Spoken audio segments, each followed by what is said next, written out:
Bonjour à tous et bienvenue sur Doc & Roll. Alors aujourd'hui, on va parler de chirurgie et plus particulièrement de chirurgie assez folle, de techniques surprenantes, voire possiblement choquantes pour certaines. D'ailleurs, trigger warning, il va y avoir des images de chirurgie qui peuvent parfois être un peu impressionnantes, donc attention. Alors courte parenthèse avant de commencer, on aimerait vraiment faire une FAQ pour les 10 000 abonnés de la chaîne, donc n'hésitez pas à nous poser vos questions en commentaire de cette vidéo ou en MP sur nos réseaux sociaux, Twitter, Insta et Facebook. Et sinon, abonnez-vous, ça nous aide vraiment à développer la chaîne. Merci. Allez, on y va pour la vidéo. Dernier avertissement pour les âmes sensibles. C'est bon, tout le monde est prêt. C'est parti.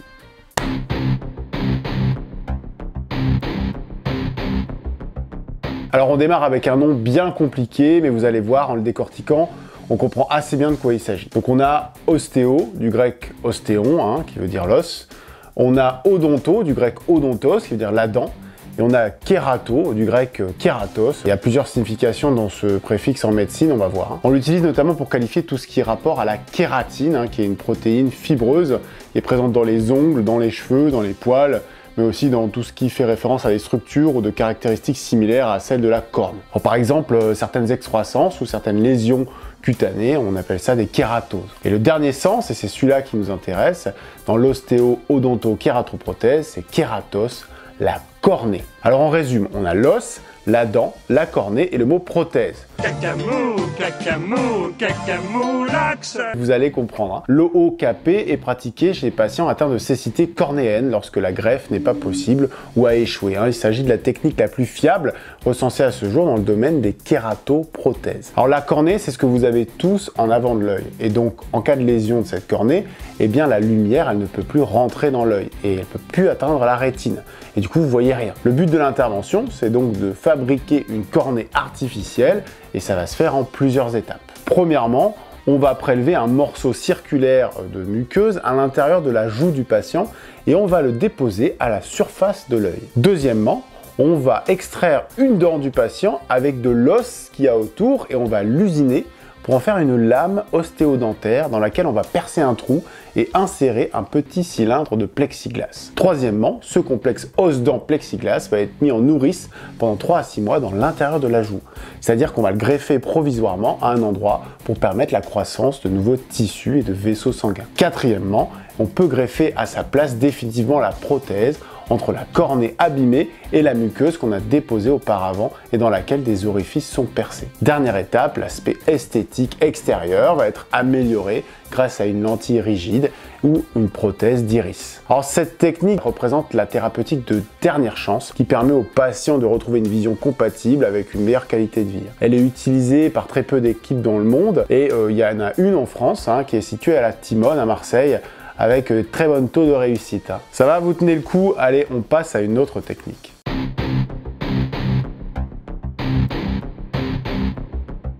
Est-ce que vous connaissez la blague? Quelle est la différence entre Dieu et un chirurgien cardiaque? Non, vous voyez pas? C'est que Dieu, lui, il se prend pas pour un chirurgien cardiaque. La blague est valide. Ne rigolez pas. Bon, trêve de plaisanterie, il est vrai quand même, il faut le dire que les gars sont quand même des restas, franchement c'est mérité parce qu'ils font des trucs de fou. Donc la chirurgie cardiaque, c'est quand même assez vaste, il faudrait plusieurs vidéos entières pour en faire le tour et c'est carrément pas ma spécialité à moi. Mais on pouvait pas ne pas en parler dans une vidéo dont le sujet est les chirurgies incroyables. Parce que bon, quand même, on parle d'interventions pendant lesquelles on ouvre en deux le thorax, en sciant le sternum, on cale des canules larges comme un doigt dans des vaisseaux qui débitent 5 litres par minute, on arrête le cœur, on ouvre le cœur pour réparer des trucs dedans, et après on referme tout dans le sens inverse. Et tout ça sans que le patient ne meure. Quand même. On va définir rapidement ce que c'est que la CEC. Ça signifie circulation extracorporelle. C'est une technique qui permet de contourner temporairement le système circulatoire du patient, généralement pendant une intervention de chirurgie cardiaque. Le chirurgien va donc temporairement arrêter le cœur du patient afin de pouvoir intervenir dessus et c'est une machine qui va prendre le relais et s'occuper de la circulation sanguine à sa place. Cette machine, elle agit comme un cœur et des poumons artificiels. Elle va pomper le sang, l'oxygéner et le renvoyer dans le corps du patient. Ce procédé, il va permettre au chirurgien d'effectuer des opérations complexes sur le cœur qui serait impossible sans ça. Ils peuvent donc réparer ou remplacer les valves cardiaques, par exemple, traiter des anomalies congénitales et même réaliser des greffes de cœur. On aurait pu d'ailleurs vous parler de la greffe de cœur artificielle, le fameux Carmat, mais peut-être qu'on fera dans une autre vidéo. La chirurgie cardiaque, elle a fait énormément de progrès ces dernières décennies, et pour beaucoup de gens atteints de maladies cardiaques, ces techniques, elles peuvent leur offrir une deuxième chance de vivre une vie normale. Après la chirurgie, les patients peuvent retrouver force, énergie et être libérés de l'essoufflement, de la douleur et de la fatigue qu'ils ont pu ressentir auparavant. En fin de compte, la chirurgie cardiaque est un exemple de la puissance de la médecine moderne. Elle montre comment les avancées technologiques et médicales peuvent permettre à des chirurgiens expérimentés de sauver et d'améliorer la qualité de vie de leurs patients. Alors l'évolution des techniques et du matériel oriente de plus en plus la chirurgie cardiaque vers une approche mini, voire non invasive. L'apport de la vidéo notamment, grâce à la miniaturisation des caméras et de la radiologie interventionnelle, qui fait qu'on passe de plus en plus par le réseau artériel lui-même pour atteindre le cœur, et qu'on a donc de moins en moins recours aux thoracotomies et à la CEC, ce qui est bénéfique pour le patient et bon, effectivement un peu moins impressionnant. Ce qu'il faut dire, c'est que la CEC, elle est gérée essentiellement par nos amis les anesthésistes. Je leur fais un petit big up aussi.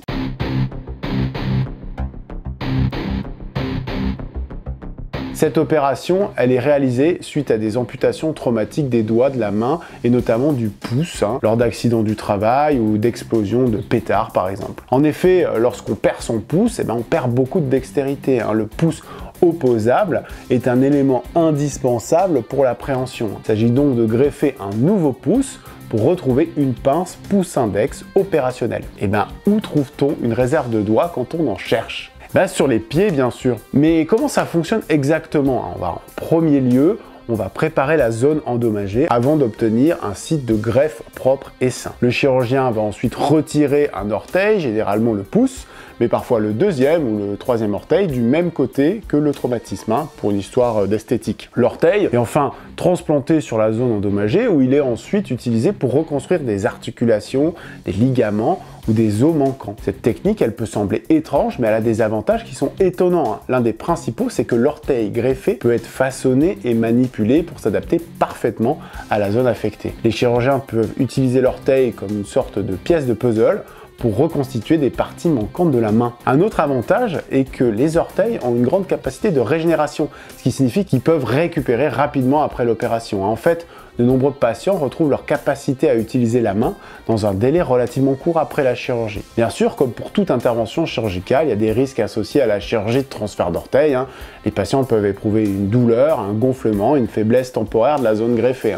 Mais pour de nombreux patients, ces risques valent la peine de récupérer la fonctionnalité de leur main. Les séquelles au niveau du site donneur sont minimes, principalement esthétiques, et elles n'affectent en aucun cas la station debout ou la marche. Bien que cette chirurgie ne soit pas une solution pour tout le monde, elle peut être une option efficace pour les personnes qui ont subi des traumatismes graves et très handicapants. Allez, on passe à la suite.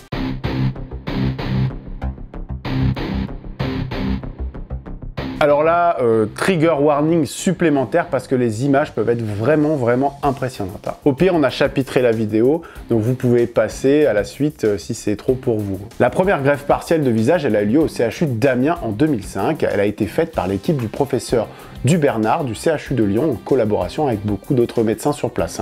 Et c'était sur une femme de 38 ans, Isabelle Dinois. Elle avait plus de lèvres et quasiment plus de nez.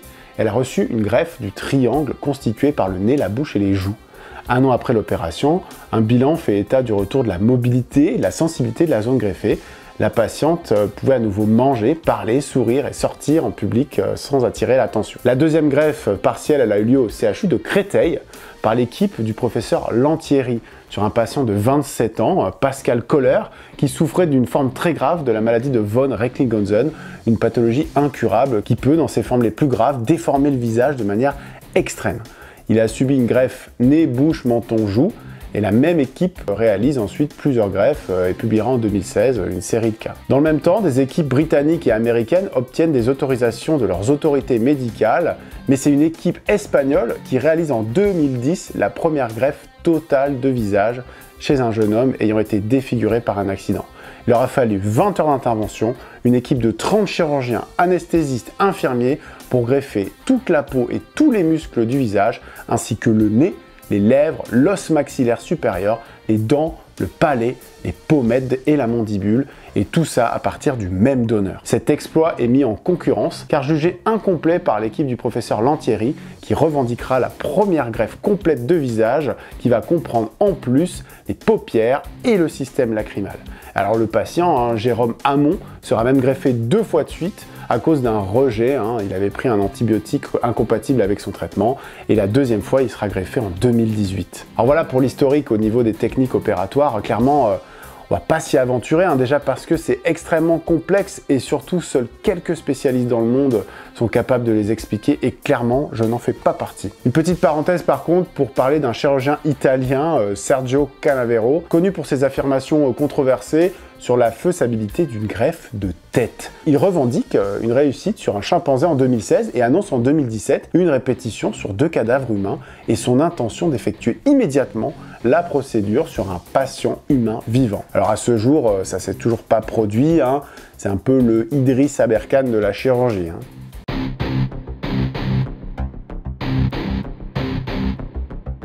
Alors celle-là, c'est celle qui nous a donné l'idée de faire cette vidéo. Vous allez voir, c'est complètement dingue. La plastie de rotation, appelée aussi rotation de Borgreave ou rotation de Van Less, c'est une technique chirurgicale très surprenante de prime abord et plutôt impressionnante.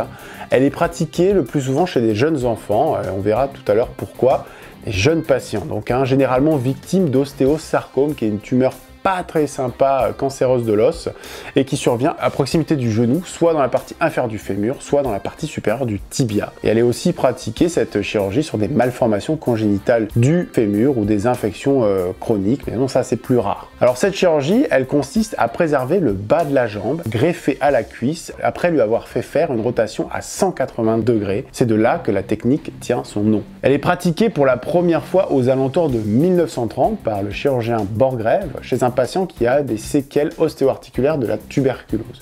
Puis elle va être réitérée dans les années 50 par Van Ness qui précise la procédure, et puis de nombreux chirurgiens ont par la suite réalisé des versions quelque peu modifiées, améliorées avec succès. Alors la première question qui nous vient à l'esprit en voyant ces photos, c'est pourquoi ?